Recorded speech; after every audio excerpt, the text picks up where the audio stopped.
이번 시간에는 요한계시록 해석 심화 2강 4부로 과거주의는 왜 갑자기 생겨났을까입니다.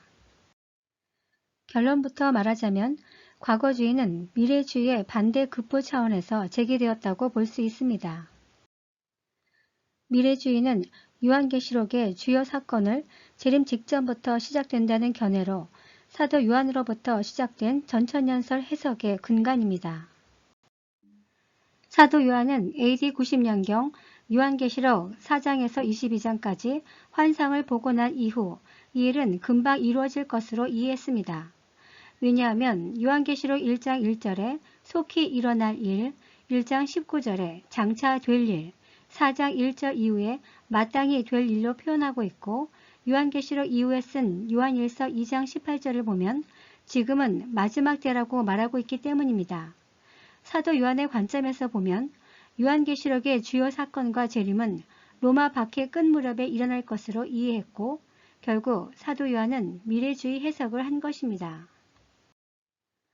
그러나 AD 313년경 기독교가 로마 박해에서 벗어나 정식 종교로 공인될 때 재림으로 성취되지 않았습니다. 이후 오늘날까지 재림은 계속 미루어져 왔을 뿐 이 일은 반드시 재림 때에 성취될 것입니다. 또한 예수 그리스도께서 마태복음 24장을 통해 마지막 때 나타날 징조를 알려주셨습니다. 즉 거짓 그리스도들이 왕성히 일어날 것과 곳곳에 전쟁과 재난이 끊이지 않을 것이며 이것이 재난의 시작일 뿐이라고 말씀하십니다. 물론 이 말씀을 들었던 당시 제자들은 자신들의 시대에 이 일이 일어날 것으로 이해했습니다. 실제로 AD 70년경 로마의 디도 장군이 예루살렘을 쳐들어왔을 때 당시 사도들과 성도들은 이때가 재림의 때라고 인식했습니다. 누가복음 21장 21절에 군대가 에워싸이는 것을 보거든 도망가라고 하였습니다. 이 말을 믿었던 당시 유대 성도들은 도망갔습니다. 그러나 이때 재림이 성취된 것은 아닙니다. 그리고 다시 사도들과 성도들은 로마 박해 끝에 재림이 임할 것으로 기대했지만 이때도 성취되지 않았습니다.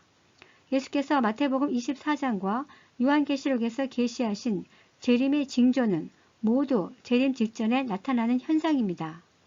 결국 예수 그리스도도 미래적 예언을 하고 계시며 사도들도 미래적 해석을 한 것입니다.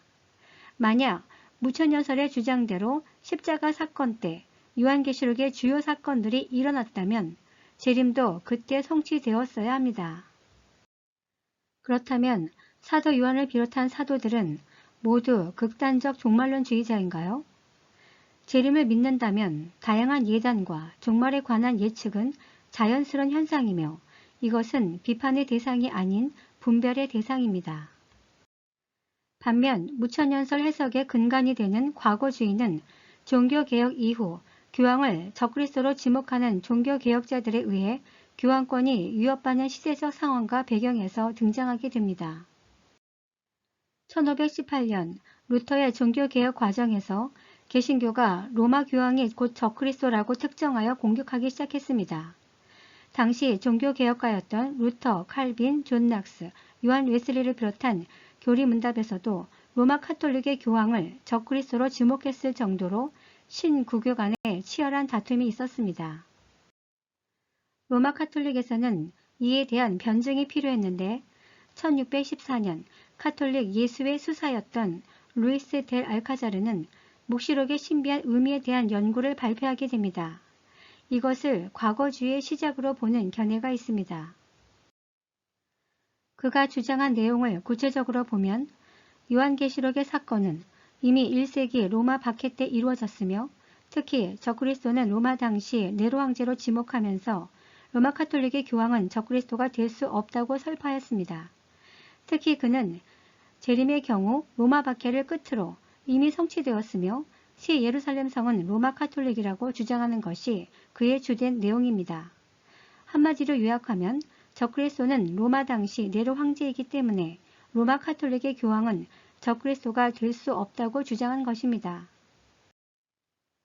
또한 과거시 해석이 필요했던 또 다른 이유는 바로 무천년설의 근간이 되는 요한계시록 20장 4절에 짐승의 표를 받지 아니한 자가 누구인가에 대한 문제 제기 때문입니다.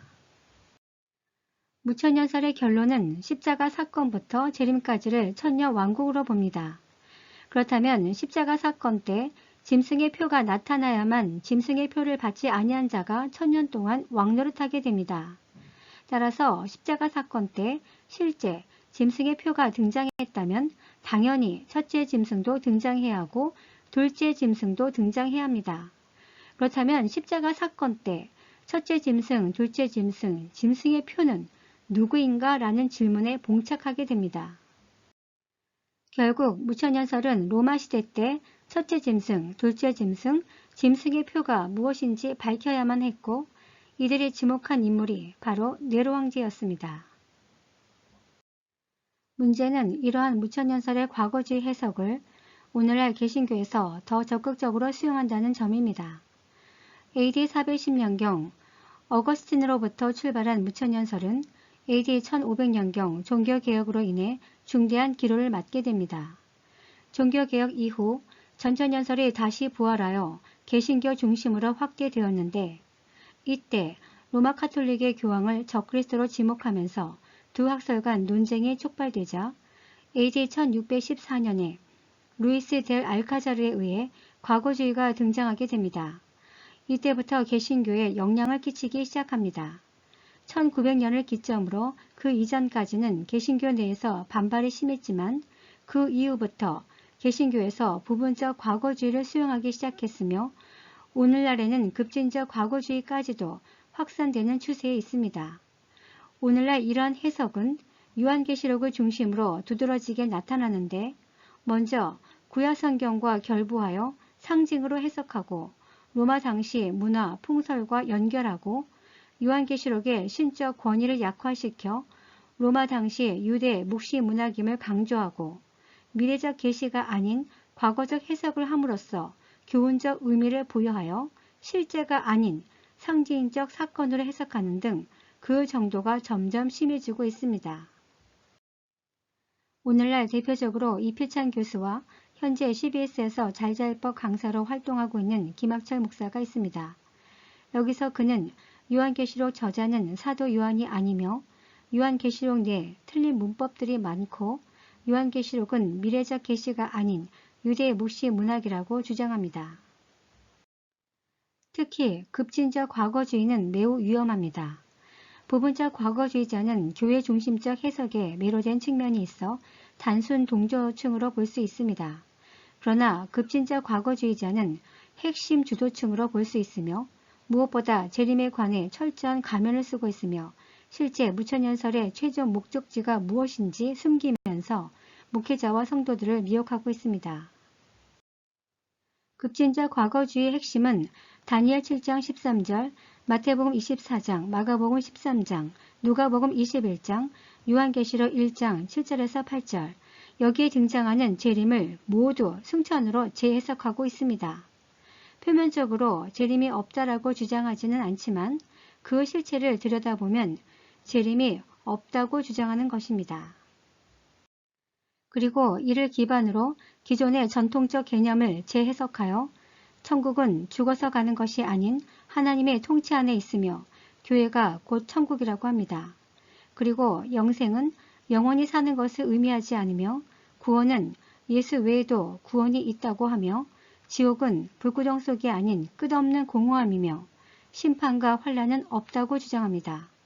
이러한 재해석은 불신자와 연약한 성도들에게는 매우 듣기 좋은 말이지만 이것은 진리의 말씀을 변질시키는 것입니다.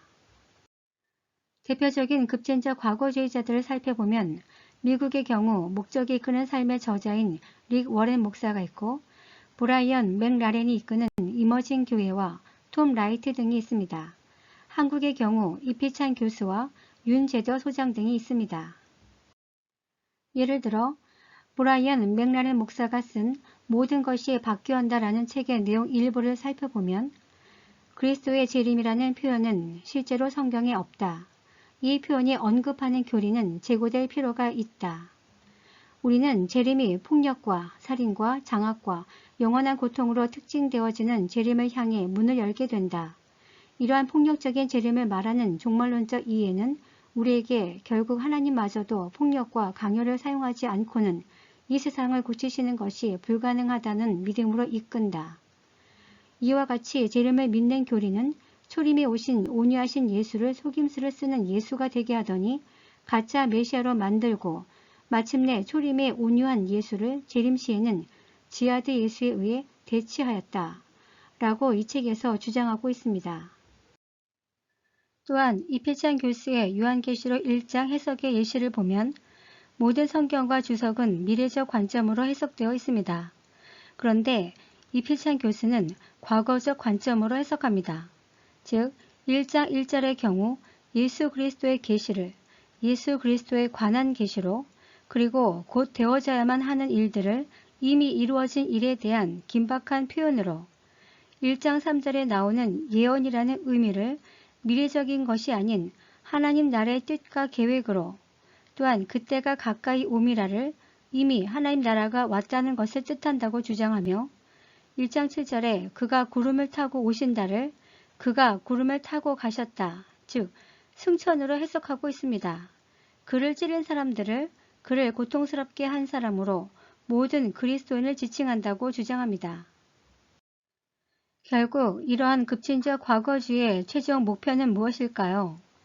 재림이 없다, 심판이 없다, 환란이 없다, 지금이 하나님 나라라고 주장하는 것을 종합해보면 결국 교회가 중심이 되어 인류의 평화를 실현할 수 있다는 결론으로 이어집니다.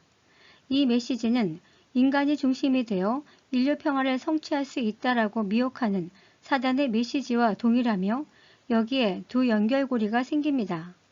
따라서 급진적 과거주의의 최종 목표는 교회로 하여금 재림 직전에 나타날 적그리스도를 메시아로 받아들이도록 하는 것입니다. 결국 상징을 통해 교회 중심적 해석을 해온 무천연설은 자신의 이론을 뒷받침할 근거로 과거주의 해석을 수용했다라고 볼 수 있으며 이때부터 과거주의 해석이 활발하게 전개되었습니다. 지금까지 우리는 심화 2강 과거주의와 미래주의에 관하여 다루었습니다. 다음 시간에는 심화 3강 상징주의와 문자주의에 관하여 다루게 될 것입니다. 감사합니다.